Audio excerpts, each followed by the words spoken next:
माइकटो बनाइदियो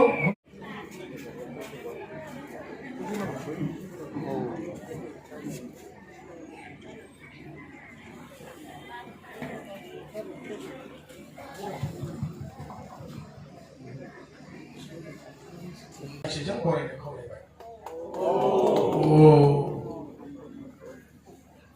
साबायखर आरो बेखिनियाव जोंहा दुलाराय आइजो आफाद मिरु आफादनि आफादगिरि निमाहा बिदांस्रि आइ डिपुटि चिफ सारखौ गांसे आर'नाइजों बरायनो थाखाय खावलायनाय जाबाय। साबायखर गोजोननाय थाबाय आरो इयां जोंहा रनेन्द्र नार्जारी सार बेखौ जोंहा बिएलसि आइ बोसोनगिरि मिरु आइजो आफादनि बे आइखौ आं गांसे आर'नाइजों बरायनो थाखाय खावलायनाय जाबाय। साबायखर उदालगुरि जिल्ला ब्रह्म धोरोम आफादनि बानजायनायाव दिनै बेवहाय अराय समनि थाखाय लुफुंनाय बे मन्दिरखौ दिनै बेखेवनाय बे गोथार हाबाफारियाव बाहागो लानो हानाय जोंनि बड'लेण्ड सरकारनि डिपुटि चिफ आरो उदालगुरि जिल्लानि बावैसो जालांनाय बिसायख'थियाव बिजाथि महरै गसंनाय गबिन्द बसुमतारी बिथां बे हाबाफारियाव बाहागो लाफैनो हानाय जोंनिनो सासे PM रनेन्द्र नार्जारी बिथां लोगोसे बे हाबाफारियावनो बाहागो लानो हानाय ब्रह्म धोरोम आफादनि मिरुनि आफादगिरि नेहाथारि आरो बिबानगिरि बिथांमोन गुरुदेव कालीचरण ब्रह्म दासनि गाहाय नेहाथारि डक्टर अजित बर' बिथां आरो बाहागो लाफैनो हानाय गासैबो बिबानगिरि सिबियारि बिथांमोन दा दिनै जोबोद मोनसे गोजोनथाव खौरां गुरुदेव कालीचरण ब्रह्मनि 662थि जोनोम सान फालिनायजों लोगोसे बेवहाय अराय समनि थाखाय मोनसे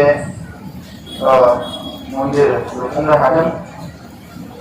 बेवहाय आवथि सावनाय मोनसे थानसालि लुफुंनो हादों।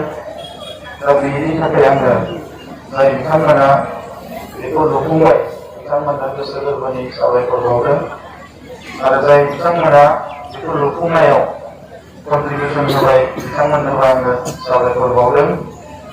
दा बियो उदालगुरि जिल्लायाव थानाय जोंनि इसोरखौ सिबिग्रा गुरुदेव कालीचरण ब्रह्मनि माखासे सानथौ सानस्रिफोरखौ फोथायग्रा बे गासैबो सुबुंनि गोसोखौ गोथार खालामनो थाखाय मोनसे मोजां जायगा बेवहाय लुफुंनानै होबाय। दा बियो जोबोद मोनसे गोनांथार खामानि होननानै आं सानो। दा दिनै बे हाबाफारिखौ मावफुंनायनि थाखाय आङो बिथांमोननो गोसो गोरबोनि साबायखर बावहरबाय। बाहागो लानाय साफ्रोमनोबो रंजालि बैसागुनि गाहाम हामलायनायखौ आङो बे समाव बावहरबाय। दा गुबै खोथाया जाहैबाय जोंनि माहारिखौ मोजाङै लाखिनो जोंनि समाजखौ आब्रुथिजों लाखिनो जोंनि इयुन जोलैफोरखौ मोजां मोनसे लामाजों लांनो थाखाय जोंनि आध्यात्मिकता स्पिरिचुवेलिटी जेखौ बुङो बेजों जों थांनांगोन। जोङो इसोरखौ सम सम गोसोखांनांगोन। इसोरनि बाणीफोरखौ जोङो सावरायनांगोन आरो बेफोरनि थाखाय जोंनो बे जायगाफोरखौ नांगौ। दा बिनि थाखायनो आङो मिजिंथिदों उदालगुरि जिल्लानि गासैबो रायजो राजाफ्रा बेवहाय सम सम फैनानै बे हाबाफारियाव बाहागो लागोन आरो मोनसे सोद्रोम आरो आब्रुथि गोनां समाज दानाय जायखौ गुरुदेव कालीचरण ब्रह्मआ 19 जौथाइनि जागायजेननायावनो मावजेनदोंमोन। बर' हारिनि बै समनि माखासे गेना गोरोन्थि गोनां रायजो खुंनाय एबा गावनि सायाव फोथायनाय गैयै बे थासारिफोरखौ फोजोबनानै मोनसे गोख्रों समाज दानायनि जे हाबाफारिखौ गुरुदेवा जागायदोंमोन। दा बेखौ नैबे समाव जोङो आरोबाव गोख्रोंसिनै बिथांनि सानथौ सानस्रिजों लानानै दावगालांनो थाखाय जोङो हाबा मावनांगोन। दा बेनिखायनो ब्रह्म धोरोम आफादा नैबे समाव हारसिं नङा, जों बयबो बिथांमोनखौ अराय सम मदद होलांगोन। बेजों लोगोसे जोङो सरकारनिफ्रायबो जोंनि हारिनि जायफोर गेदेमा सुबुंफोर जायफोर जोंनि अलंबारफोर बिथांमोनखौ फोथांना दोननो थाखाय बिटिआरनि आथिखालनि सरकारा जोङो नारा नाथा नाजादों। बड'फानि जोनोम सानखौ जोङो फरायसा सान हिसाबै अफिसियेलि फोसावबाय। बेबायदिनो गुरुदेबनि जोनोम सानखौबो जोङो रेस्ट्रिक्टेड हलिडे हिसाबै अफिसियेलि फोसावबाय। आरो मैया गुवाहाटीयाव मोनसे मेल खुंदोंमोन, बेवहाय बाहागो लानानै आं फोसावदों। फैगौ बोसोरनिफ्राय गुरुदेब कालीचरण ब्रह्मनि जोनोम सानखौ जोङो गभर्नमेन्टनिफ्रायनो खुंनो आखायाव लागोन। जोंनि ट्रास्टजों आरो आफादफोरजों जोङो लोगो लाफानानै दा नैबे समाव आङो उदालगुरि हिसाबै मोनसे खावलायलांनो सानदों।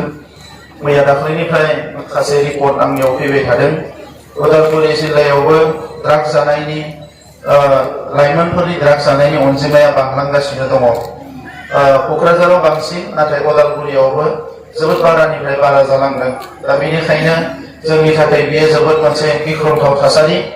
दुलाराय बर' फरायसा आफादजों लोगोसे जोंहा ब्रह्म धोरोम, बाथौ धोरोम, ख्रिस्टियान जेसेबां दङ जोंनि माहारि आफादफोर बयबो ज' जानानै थाबैनो उदालगुरि जिल्लायाव ड्राग्स जानायखौ बन्द' खालामनो थाखाय जोङो मोनसे गोख्रों खामानि मावनांगोन।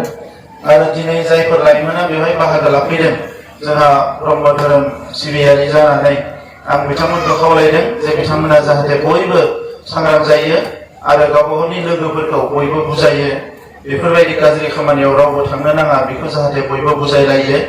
दा ओंखायनो नैबे बैसागो जाखांनायनि उनावनो उदालगुरि जिल्लायाव एन्टि ड्राग्स मोनसे केम्पेइन जों बयबो सालायनांगोन। आरो बेवहाय बिमा बिफा गार्जेन बयबो धोरोम आफाद ज' जानानै उदालगुरि जिल्लायाव नैबे 2021 मायथाइयावनो सासेबो जाहाथे ड्राग्स जाग्रा जोंनि गथ'फोर थालाङा, बेखौ जोङो थिग खालामनो थाखाय जोङो लामा लानांगोन। मैयासो सासे गार्जेना आंनि न'आव हाबबोदों। बिथाङा गावनि स्कुलाव फरायनाय गथ'खौ रिहेबिलिटेसन सेन्टाराव गुवाहाटीयाव दोननानै फैदों। दा बेखौ खोनानानै आङो जोबोद दुखु मोनदों। दा बेनिखायनो आङो नैबे गोथार सनाव बे बाथ्राखौ फोरमायबाय। आरो गुरुदेब कालीचरण ब्रह्मनि सोरगोआरि जिउ सोलेरनि खाथियाव आं गोसो गोरबोजों खुलुमनाय बावहरदों। बिथाङा अराय सम जोंखौ बयखौबो बोर सारस्रि हरबाय थायो। बिनि थाखाय आं आर'ज गाबनानै बे गोथार हाबाफारिखौ मावफुंनो थाखाय आखायाव लानाय जाबाय। गोजोन्थों।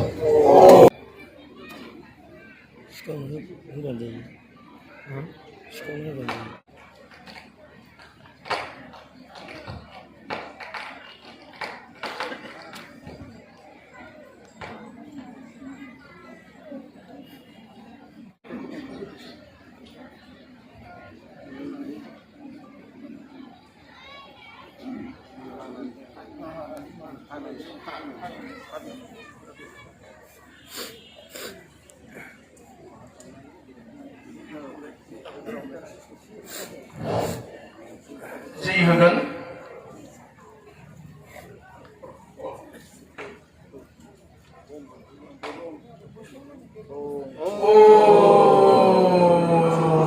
पूर्ण परब्रह्म ज्योति स्वरूपनि जय, पूर्ण परब्रह्म ज्योति स्वरूपनि जय, पूर्ण परब्रह्म ज्योति स्वरूपनि जय।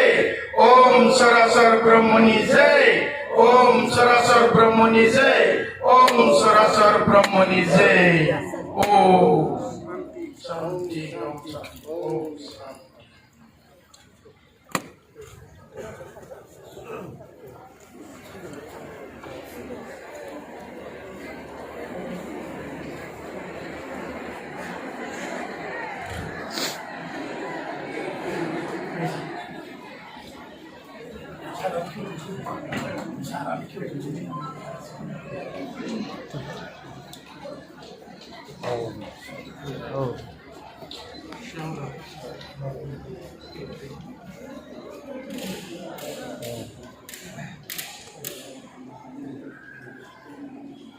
Om Purna Parabrahma Jyoti Satai Namo Om.